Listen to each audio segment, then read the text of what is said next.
Assalamualaikum warahmatullahi wabarakatuh. Bismillahirrahmanirrahim. Alhamdulillahirabbil alamin.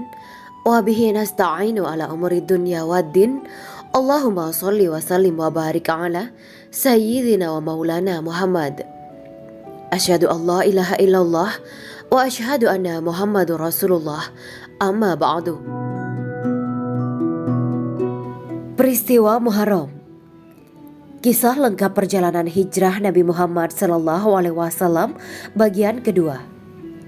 Pada hari ketiga, sesuai kesepakatan yang pernah dibuat antara Abu Bakar dan Abdullah bin Arkayat, dia datang ke Gua Sur untuk bekerja sama, membantu sebagai orang yang dibayar sebagai penunjuk jalan menuju Yatsrib dengan mengambil jalan yang tak biasa dilalui orang. Padahal Abdullah bin Uraikid atau Abdullah bin Arkayat ini adalah seorang musyrikin Mekah yang menawarkan jasanya secara profesional. Nabi SAW membutuhkan seorang pemandu, disebabkan rute perjalanan yang mereka tempuh bukan rute perjalanan yang biasa ditempuh oleh kebanyakan orang, melainkan rute alternatif yang tidak banyak diketahui untuk menghindari pengejaran kafir Quraisy. Di hari ketiga, Nabi SAW, Abu Bakar beserta Abdullah Arkayat mulai melakukan perjalanan hijrah dengan menggunakan seekor unta dengan rute memutar balik arah tujuan menuju Yaman.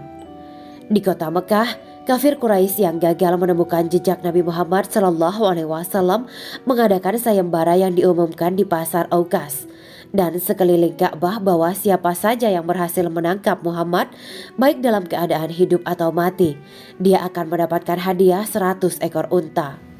Seorang kafir Quraisy bernama Suraqah bin Malik al-Mudlaji tertarik dengan hadiah sayembara itu. Dia segera memacu kudanya untuk melakukan penyisiran sekaligus pengejaran hijrahnya Nabi SAW.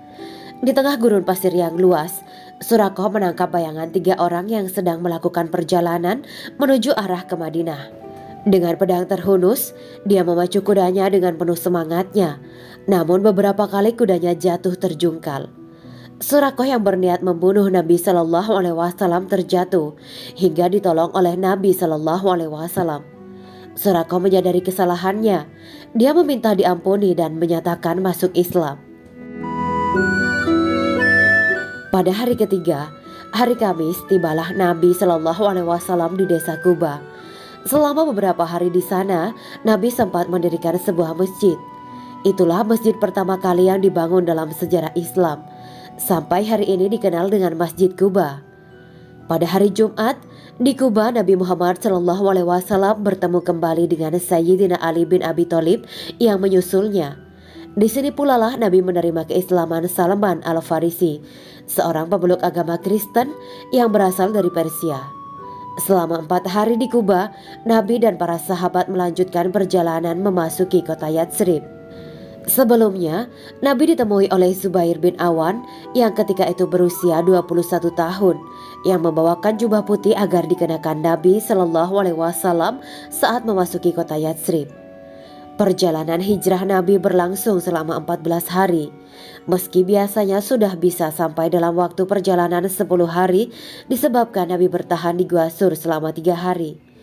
Para penduduk di Madinah selalu menunggu kedatangan Nabi SAW di sebuah tempat bernama Harrah. Di sebuah perbukitan batu hitam yang memungkinkan bisa melihat rombongan Nabi dari kejauhan. Tepat pada hari Senin, 16 Rabiul Awal atau bertepatan dengan tanggal 20 September 622 Masehi, disambut sukacita oleh segenap penduduk Yatsrib dengan sambutan daf atau tabuhan gendang rebana disertai syair Tola'al Badru Alaina. Nabi SAW memasuki kota Yatsrib. Kedatangan Rasulullah SAW di Yatsrib diperebutkan oleh penduduk kaum muslimin. Mereka berebut menarik tali kekang unta beliau untuk mengajak Rasulullah bertempat tinggal di rumah mereka. Namun, Rasulullah meminta biarlah untanya sendiri yang menentukan di mana beliau bertempat tinggal. Unta yang ditunggangi oleh Rasulullah akhirnya berhenti di pekarangan rumah Abu Ayyub al-Ansori.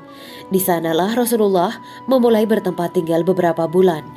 Sebelum akhirnya beliau membangun Masjid Nabawi dan beberapa kamar untuk beliau tinggal di atas sebuah tanah yang diberi dari kakak beradik yatim piatu di Yatsrib tersebut. Tak lama kemudian, Rasulullah mengubah nama Yatsrib menjadi nama baru, Madinah Al-Munawwaroh, yang artinya kota baru yang bersinar. Kemudian Khalifah Umar bin Khattab menjadikan peristiwa hijrah pada tahun 622 Hijriah atau bertepatan dengan 20 September 622 Masehi. Demikianlah kisah Islami Bidadari Surga. Simak terus channel ini untuk kisah Islami menarik lainnya. Terima kasih para sahabat Bidadari Surga yang dirahmati Allah.